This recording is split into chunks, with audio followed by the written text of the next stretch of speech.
I remember when I made my first parka, I made so many mistakes. I bought the wrong skins, the hair started falling out. But I learned a lot. But not only did I learn a lot, I felt a lot. When I put that parka on for the first time, I actually felt as if I was climbing inside the animal. And I kind of felt this energy. And I couldn't believe when I went out into this violent storm that I didn't feel anything. So immediately I understood how the indigenous people have used this type of material over the years and how this animal is able to cope in such a harsh environment. So when I make a parka, my stitches have to be perfect. The hair flow has to be right. There's certain parts of the hide I'm going to be using for certain parts of the body. So this particular parka is going to be going to Alaska. It's going to be made for a gentleman called Luke, who's going to be putting it through his paces.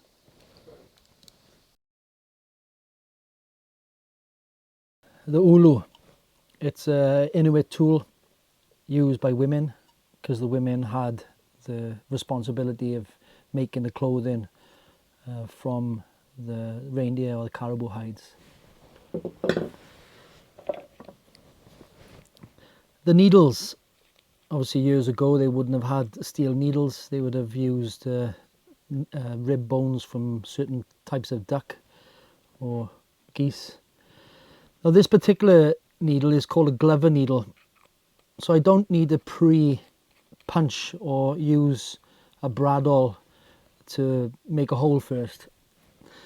The needle has got 3 blades on the front, almost as sharp as a scalpel, so they just go through the hide like butter. So it's the glover needle is the secret of sewing. The sewing material, or the thread rather. Now I have used real sinew, moose sinew. It has to be pounded into the fibres, but in this case we use artificial sinew. So when I cut a piece, I just open it up and I can get about 3 or 4 strands out of one cut piece. So you can see it opening up. I can just keep opening it up and just use it to sew, and it's extremely strong. So artificial sinew. The comb. I use this because when I'm sewing or I'm doing real highly detailed stuff, I run, after I've sewn the piece into the fur, I like to drag the comb through the hair to just separate and untangle the hairs.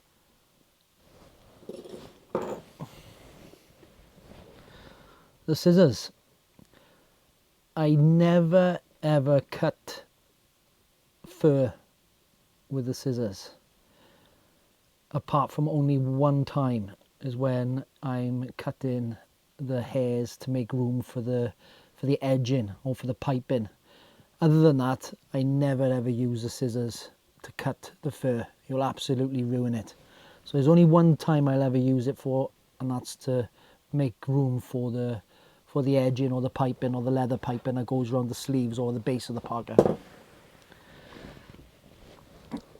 Using the right colour thread or wax thread, linen thread, tiger thread, this is one of the best. So different colours for different edging. So I'm using like a dark brown moose leather to edge and finish off the parka. So around the sleeves, around the base, around the hood, this type of thing. So this is the colour that just matches the leather.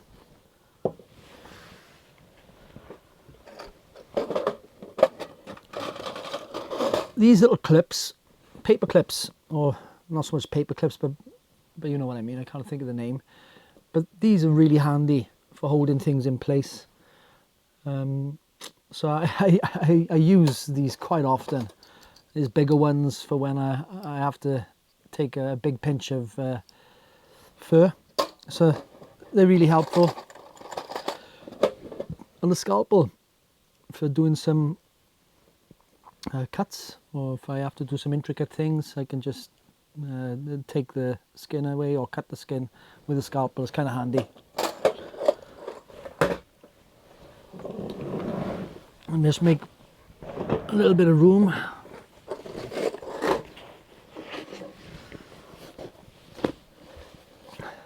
The patterns. So these are basic patterns. I do use the more technical and much more difficult Inuit patterns, but we're not going to be dealing with those particular patterns on this parka. We're going to just be using straightforward patterns as opposed to the Inuit patterns. So what I'll do is I'll trace the pattern to the skin, but then what I'll do then is I'll look at Luke's measurements, and then I'll adjust to suit. So to get it to match the pattern pretty much.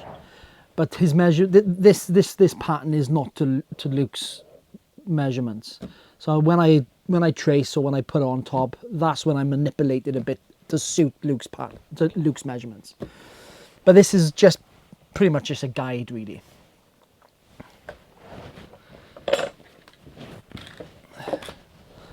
And the ruler and the measuring tape. Don't leave home without it. Really important tool. I mean, a material tape, it can kind of follow the contours of sleeves and different things, as opposed to a straight edge. But this comes in handy as well, and obviously a longer one for when I'm doing longer stretches, I guess. And finally, you know, the pliers. Sometimes, you know, especially if I'm putting a needle through the back of the neck of the animal, it can be a little bit thicker there, or maybe my fingers are getting sore over time, and I may use pliers to drag through on certain times. But their needle is so sharp it'll go through pretty much anything. But I do use these sometimes. So that's pretty much it. The tools of the trade.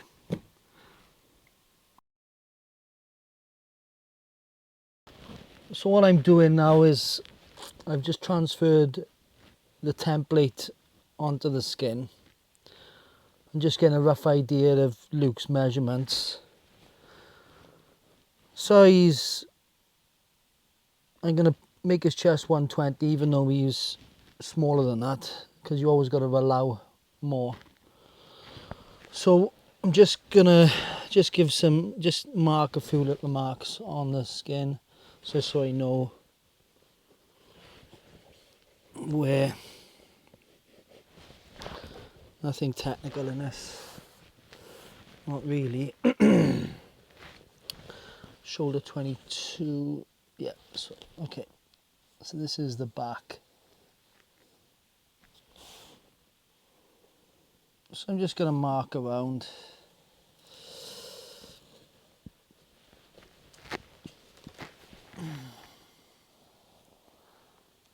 I kind of like this bit.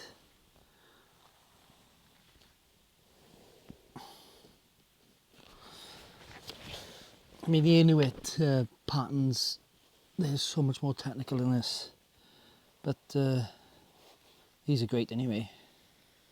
It's almost like a great all-round pattern.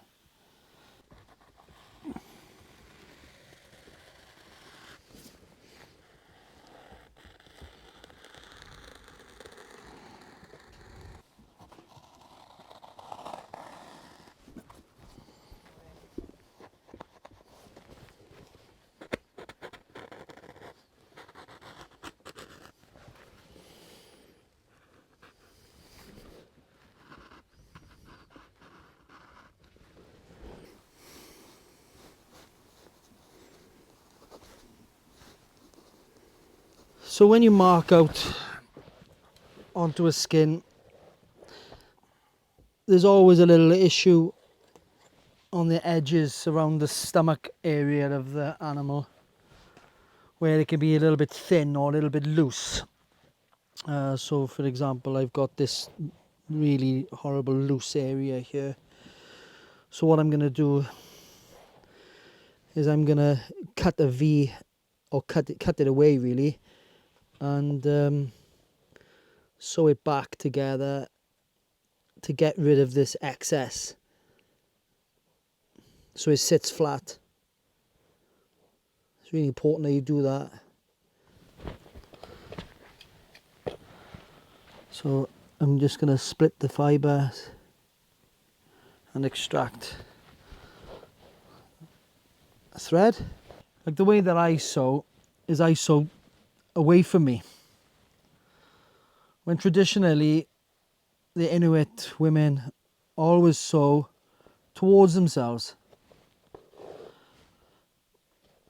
I was never taught to sew towards myself, so I always sew away. But if I've got any students, or if I'm teaching or whatever, I'll always get people to sew towards themselves like the Inuit ladies do, because that's the correct way, even though I do it wrong, but I'm too used to it now. I'm not going to change towards me now. And I always like to work from right to left. So in this area, the shoulders, I'm going to cut out some shoulder wedges. So I like to use the same area of the skin, almost in exactly the same spot. I'm going to cut the shoulder wedges in this area, as opposed to choosing somewhere else on the skin, so the fur will match. So what I'm going to do now is I'm just going to get the length right. So the front of the Parka, I think he wants it about 86 centimeters shaped in the front, and then in the back then is going to be longer, about a 1 meter, so he's able to sit down in the snow. It's like a traditional Inuit shape, where the back is longer than the front.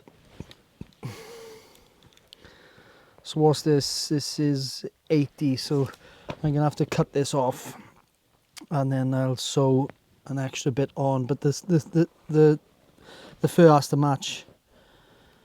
I've just added length now to the back of Luke's Parka by cutting into another skin and added that piece onto the back to get the length for the Inuit longback. So I hope that I've chosen and I've seen the right part to cut, and let's see if it matches. That's a good match. So it looks like, so there's two animals, but it looks like one. I like to keep the tail on it as a part of the Parka. I leave the tail on the back. It's kind of nice and cool. So I'm just going to shape this now down to the tail, and we're going to work on this now and get all the pockets ready.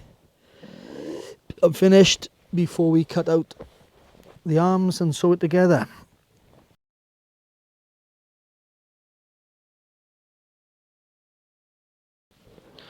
Okay, so I'm going to cut these pockets out.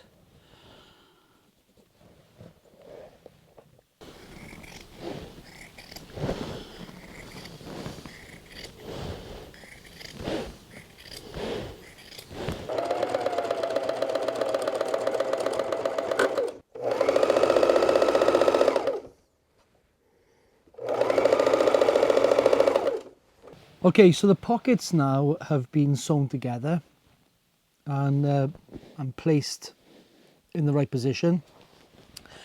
And what I've done is I've cut the hide, and I've sewn the bottom of the pocket to the hide, and the top of the pocket to the hide also, so it creates a pocket. So turning the Parka over the other way, so you can see. So this is what I've meant, is I'm sewing one side to this and the back side of the pocket to the hide to create an opening. And this is it. Everything's handmade. I mean, even down to this, it's like 2 or 3 hours just making this small part. And this is the energy that you put into it. Everything is handmade. So if you notice, it's got a leather trim or leather edging or piping. So as I mentioned earlier on in the video, this is the only time I use the scissors. Okay, so what I'm going to do now is I'm just going to sew the torso together, ready for the arms. I could quite easily get hold of a machine to do this, but I'm against machines, actually, for the reason that you're losing skills. So sewing by hand, I really feel the skin in my hands. I'm feeling the needle. I'm feeling the soreness over time. I get to judge where I'm pushing a needle through, of my accuracy. And when you do it so many times, it becomes so second nature that after, you know, I finish the liner stitch, you'd believe that it was done by a machine.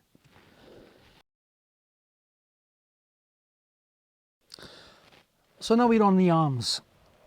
Now this is fairly crucial with choosing the right skin for the arms, and this is why I mentioned earlier that we never use adult, and the reason being is because the fur is so thick.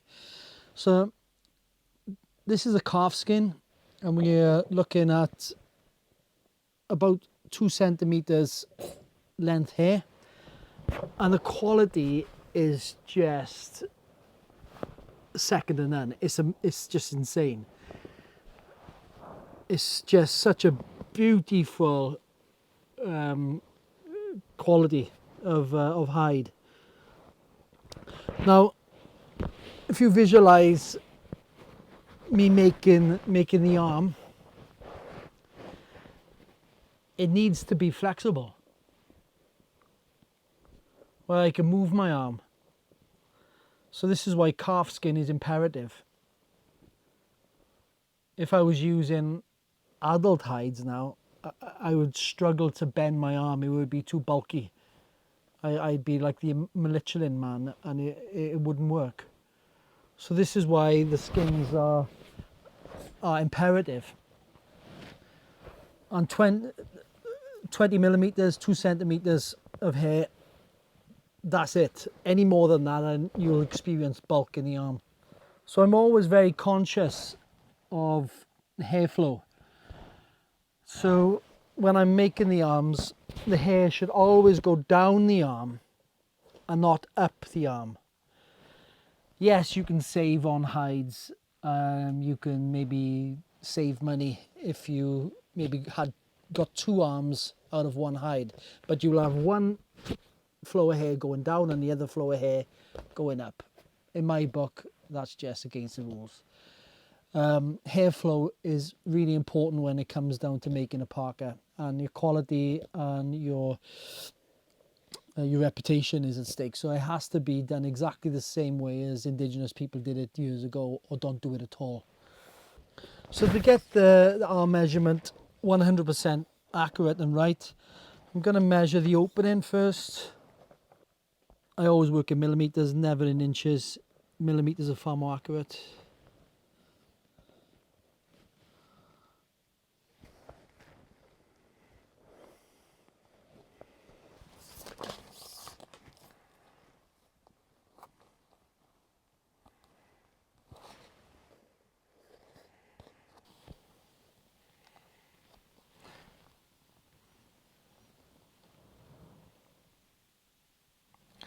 So the pattern is 68. So this is what I meant when I will manipulate the pattern to suit Luke's measurement. So the pattern's 68 and the opening was 72. So this is where the manipulation comes in.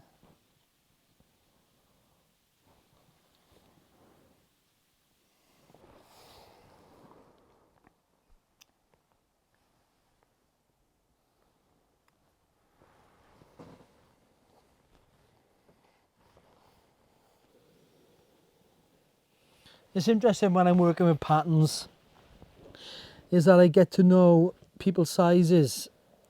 Like most men, their shoulder measurement from here to the top of the head is around about 32. Some measure 30, but you always allow, so it's around about 30. With women, it's about 30. A medium man is around about 17 from the neck to the shoulder. Extra large or large men from the neck to the end of the shoulder, around about 20 centimeters. So you kind of get to know. So when I look at people's measurements, when they send me their measurements, I can immediately detect whether there's something wrong, or whether there's or is a question that needs asking. Okay, so there I am. I've marked out. So now I'm going to cut out.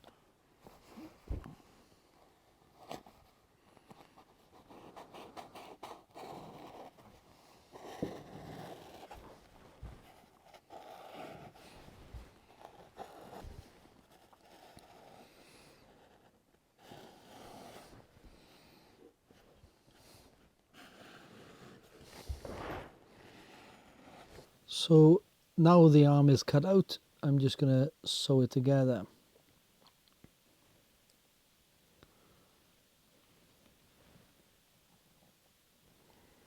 So now it's starting to take shape. I've sewn the arm on, as you can see, onto the torso. So what I'm going to do now is I'm going to cut out the other arm and sew that on, and obviously get the two arms on before we start on the hood.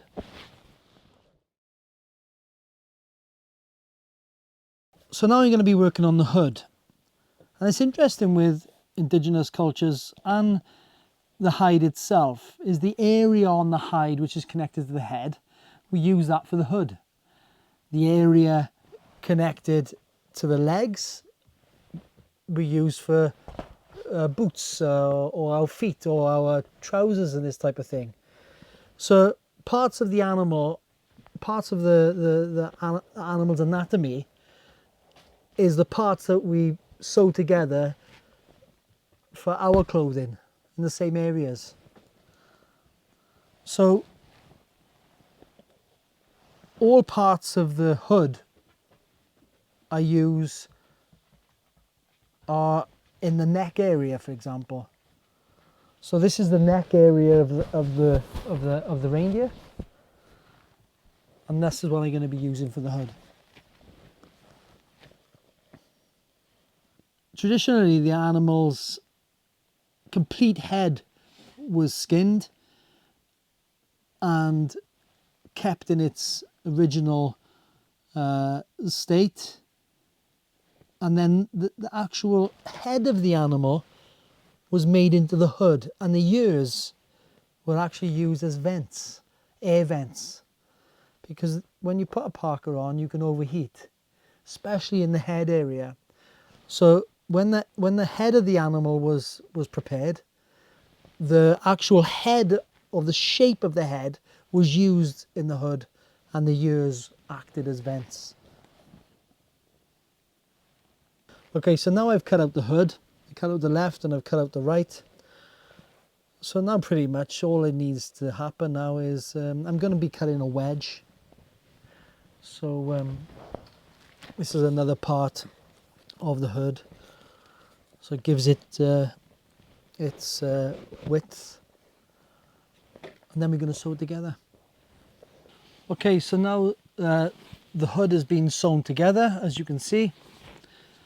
The hood is quite a.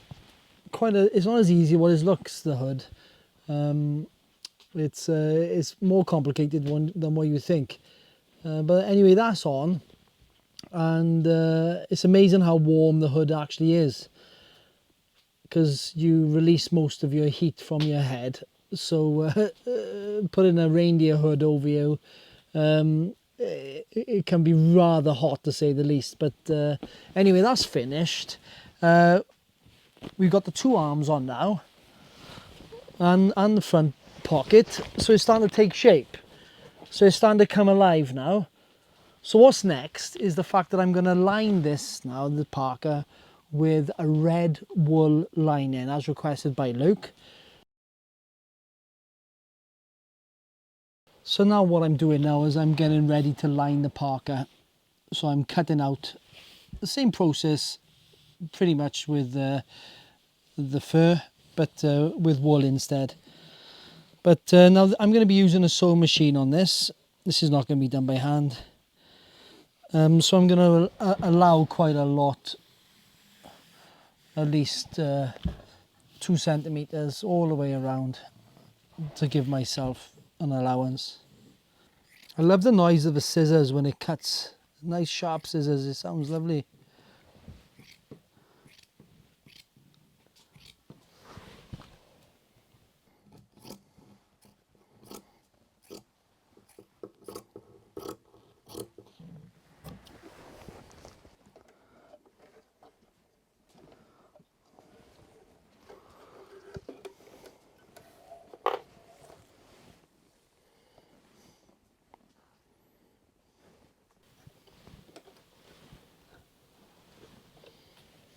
Do you know how to use a sewing machine, sweetheart? Yeah. Yeah, can you set one up? Okay. Let's see if you can do it. Okay, go for it. Okay. This one's cool because it kind of gives you number 1, number 2, number 3, number 4. Do you want my glasses? No. Only once. Okay. That's it. So That's it, yeah. That's it. Yep. Down, around there, up and around there. Down, that's it. And then you're going to go around this one. There's like a little hook in the front. And then around this one, there's a little tiny one there, around there. Around there. Watch this, ready? See? And now you're going to thread it. Teaching the next generation, see that? Read that. So the thread is going around like this, and it goes. There. No, next one. Right, watch me. I'll show you, and then you can do it yourself. Ready? One there. It goes in there. See? Boom. But look, it's telling you there. See, there's 1, 2, 3. Oh, yeah. Now then, what do you do next when you've got the 2 set up? Do you know what you do? What do you do now? There. Right, leave it like that. Hand on the side, and you pick up. Push it down. You want to pick up the bottom thread. It's picking up. Go on, keep on going. Right, well, stop now. Then you get this, and then you kind of go like that. So the 2 threads are coming out from this part there. Yeah. Remember? So now you're ready to go. Okay, so what I'm going to do now is I'm just going to hem it before I sew it together.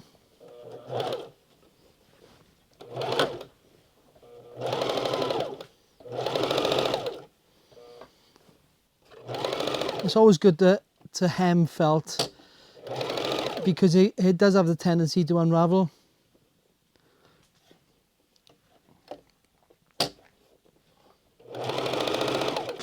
So the lining as such is not sewn to the parka, it's not sewn to the fur as such. The lining is almost like making another jacket, and I'm going to put this lining over the other jacket. So it's almost like it's floating. The only place where it's attached is around the wrist and around the base and around the hood. So other than that, that's the only point of stitches. That's the only point of contact really. So it's almost like a floating internal jacket which is fixed at those points. I don't know where my love for sewing has come from. My grandmother, my mother's mother, they were so poor in Wales, in South Wales, that they had no money. So my grandmother would make the clothing for her children. So there was 2 daughters and 3 sons. And my mother would, my great grandmother would actually watch what the other children were wearing, or what the other children were playing in, what dresses they were wearing and such. And then she would go away and copy that. But she had no pattern, she did it out of her head. So I've also analysed myself where I get it from. And my mother was, my great grandmother was a seamstress. So that's where it obviously comes from. My grandmother, not my great grandmother. So yeah, interesting. I remember being in the museum once, in the British Museum in London. I think it was on a school trip. I'd never put a needle to fabric ever. And I remember walking into this this area of the museum, which highlighted the Arctic, or the high Arctic of Canada and Alaska. And I remember me first time seeing a parka there, an Inuit parka. And when all the other children were looking at all the dinosaur bones and all this type of thing, I was absolutely overwhelmed, and I couldn't get a grasp how this was done. And I remember standing and walking around that glass box with this Inuit parka there and trying to study, trying to work it out. And something was born there, because that was tattooed in my mind. And from that point on, I was on a quest to discover how they did it. I know how now. It's only taken me 30 years.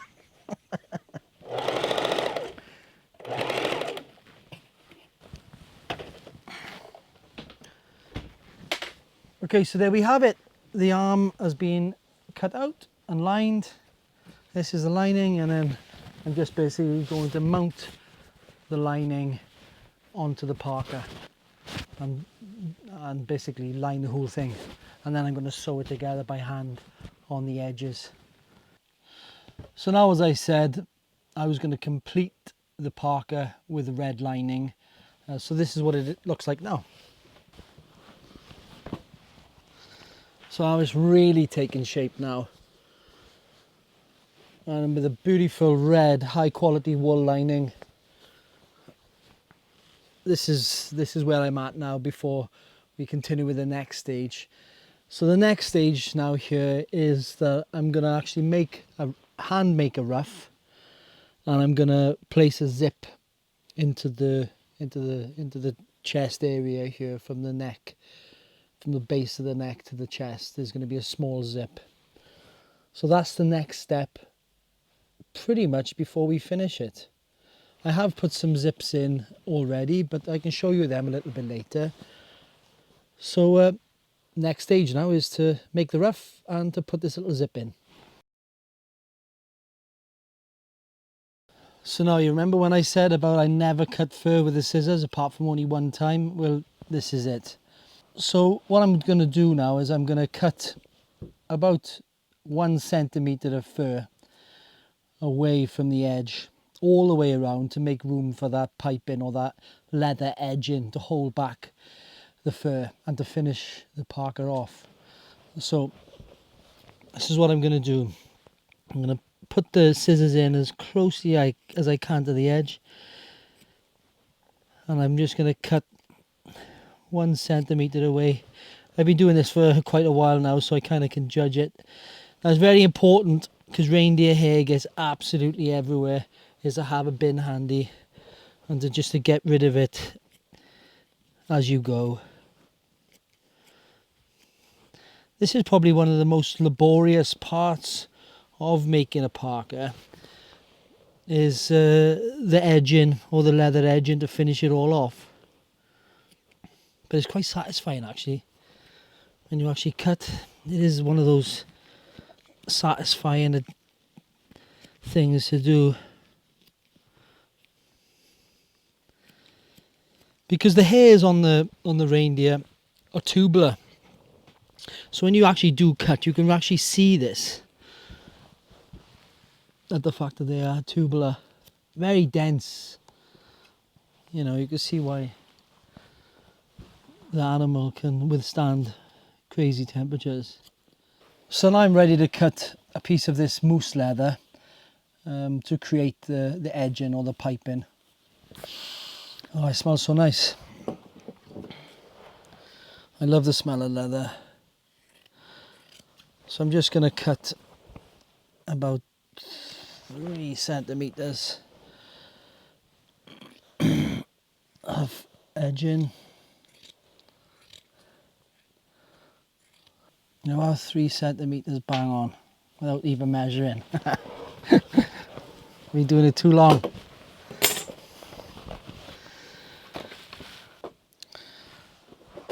So these are where these little clips come in, if you remember. So what I do is I just pin this back, clip it on, just to hold the moose leather on the edge. Now I do tan moose hides myself, and I veg tan them in alder bark. Here in this part of Sweden we've got an abundance of alder, which has got a high tannin content. There are others like oak and stuff like that, which is much better obviously, but we just haven't got any oak. So this far north where we are now, there's only about 12 species of trees, so you just pick the best out of what you got, you know. And another thing with tanning hides, it is very, very time consuming, and it's not always practical to do it yourself. So I do buy leather in as well, just for time, you know, but I do enjoy tanning my own hides.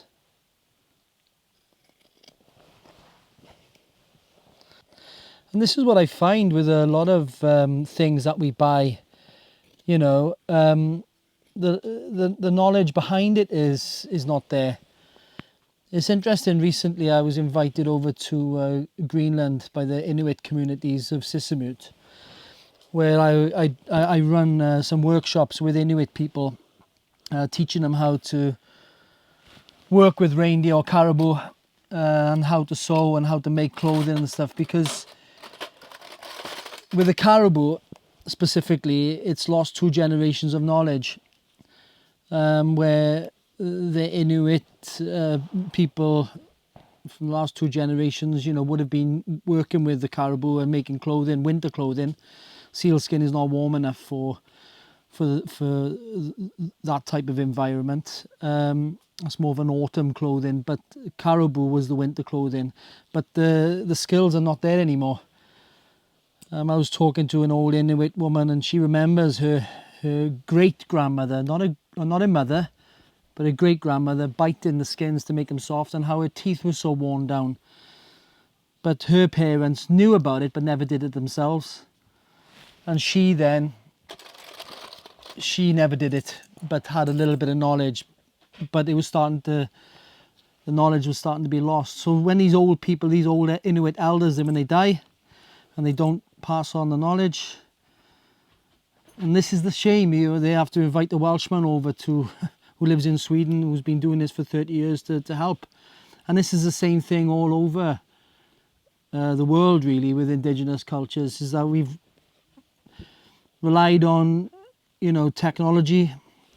Or in the Inuit case in Greenland, the Danish government moved the Inuit people out of their natural environment and into these settlements, and hence over 2 generations the skills have been lost. So this is where teaching the next generation these valuable skills is really necessary, as far as I'm concerned. And I guess I'm probably one of the only person I've seen in Europe, or, you know, that is making these parkas and making them available to the public. I mean, I dare say there may be somebody up in the high Arctic, some old woman who's making them for their family, but not being made available to the public, for example. So this is why it's so important that, you know, that I pass on the knowledge that I have to the next generation. So now I'm using the pliers that I mentioned earlier, because what I'm doing is I'm pushing the needle through the moose leather, through the reindeer hide, both sides of the moose leather, and then having to drag through. So this is where I might use the pliers, because there's quite a lot to drag the needle through. It goes through okay, straight through, but I mean I can't pull it through, but it's a bit slippy, the needle. So the pliers just gives that extra force to drag it right through all the three pieces of leather. So what I'm going to do now is I'm just going to hand sew this piping on, and then I'm going to mount the zip, and then I'm going to start with a ruff. In this case, it's going to be coyote. So I really enjoy making the ruff because I'm using a different animal, and it's a bit of a change from using caribou. So here we've got a coyote pelt. Now coyote is a real nice fur. It's really kind of fluffy. It's perfect for a ruff. However, it's the cheapest type of form of hood ruff. The most expensive that I put into the Parkas is wolverine. Now, traditionally, wolverine was always used by indigenous people. The reason being is because the actual fur of the wolverine doesn't frost. So when you breathe out, so if you imagine the ruff around your face, which is connected to the hood, and you're breathing out, with some furs, you'll start, the ends of the hairs will start to crystallize and you'll build up a frost. However, with the wolverine, that doesn't happen. Why, I don't know, but the indigenous people knew, and that's why traditionally wolverine was always used, simply because when they breathed out, there was no frost build up. With making a hood ruff from scratch, you don't actually fold the hair lengthways, you actually fold the hair widthways. So when you so basically the hairs actually spring out, so you're getting maximum fluff around your face. So you never go this way, you go this way. So when I'm making this ruff now, I'm going to cut certain pieces out and sew together, almost like a bit of a jigsaw going on.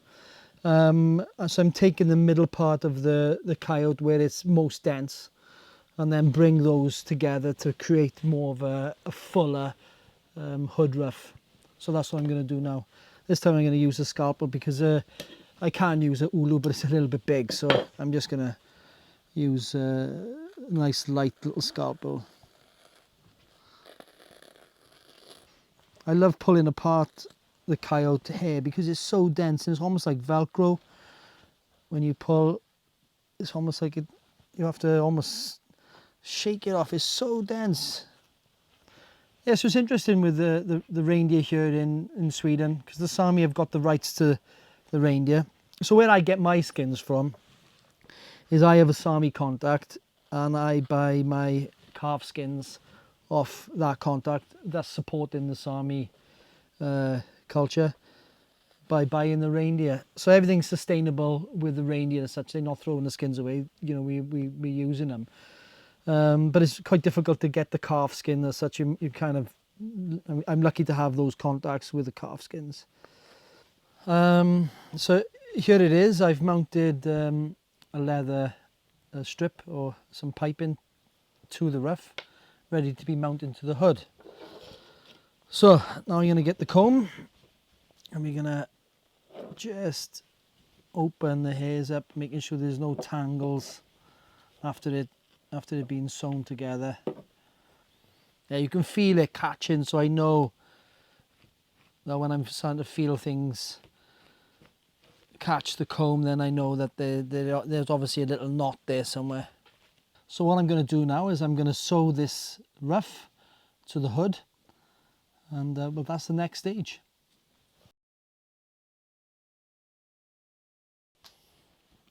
I remember when I was a kid, the earliest memory of me sewing I must have been about 4 years old.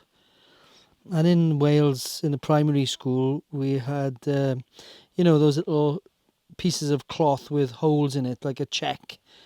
And you had to practice your sewing, with the thread. And I remember these teachers having an argument in Welsh. And they were saying, you're not allowed to tie a knot, at the end of the string. And the other teacher was saying, yes, let them tie a knot, bless them, they're only kids. Stuck in my mind that, did I? So I said, sod it, I'm tying a knot. So, I remember that. I don't know why that stuck in my mind. But I must have been about 4 years older, listening to those teachers arguing about allowing the kids or not allowing them to tie a knot at the end of their string. So what I'm going to do now is I'm going to sew the ruff to the hood. So I've specifically made this hood not so puffy by using certain parts of the coyote because Luke requested it not to be so puffy. So that's what he gets. So what I'm going to sew it on now. It's getting excited now because I know that as soon as this ruff is on, it's going to be done. Be pretty much done. So now I've sewn the ruff to the hood. So you can see it's attached. So now the only thing left to do now is I'm going to plait onto the zip when we turn it the right way a little handheld pulley or puller, because it's a little bit difficult when you're trying to grab a little tiny zip in first. So there'll be a little plaited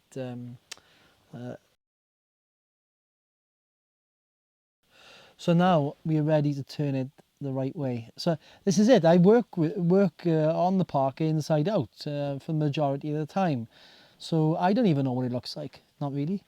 So I've got an idea, but this is the part when I kind of get excited, where now I'm gonna turn it the right way and we're gonna see what it looks like. Okay, so here we go.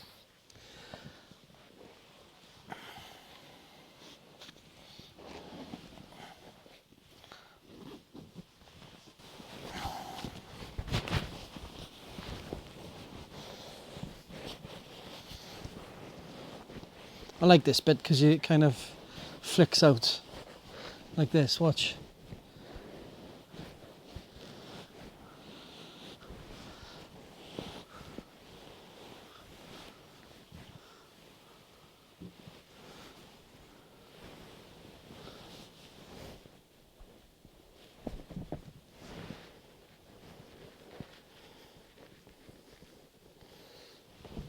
So one arm.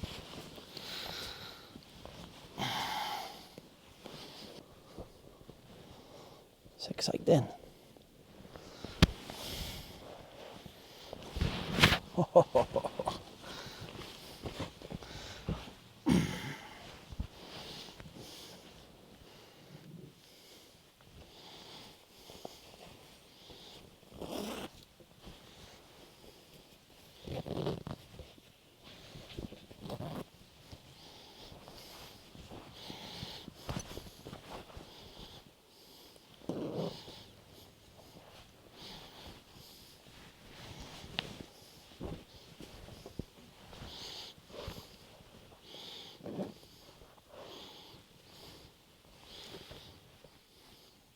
A new Parka has just been born. So I'm gonna give it a little shake, get all the loose hairs off, and I'm gonna just gonna finish the plaiting a little pulley like I said, and then we're done. On its way to Alaska. Go. So with a smock, Inuit style smock, they're a little bit difficult to get on and off. So a side zip in both sides, that solves the problem, and they can hardly be seen, so you kind of keep the traditional look of the Inuit Parka, but with having a modern zip put in. But you don't have to have that, but this is what Luke has asked for.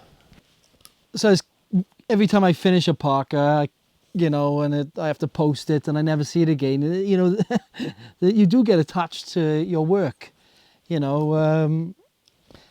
I put a lot of energy into them, and you definitely feel that, oh, I wish I wasn't. I wish I could keep this parka for myself or whatever. Yeah, it is sad to see him go.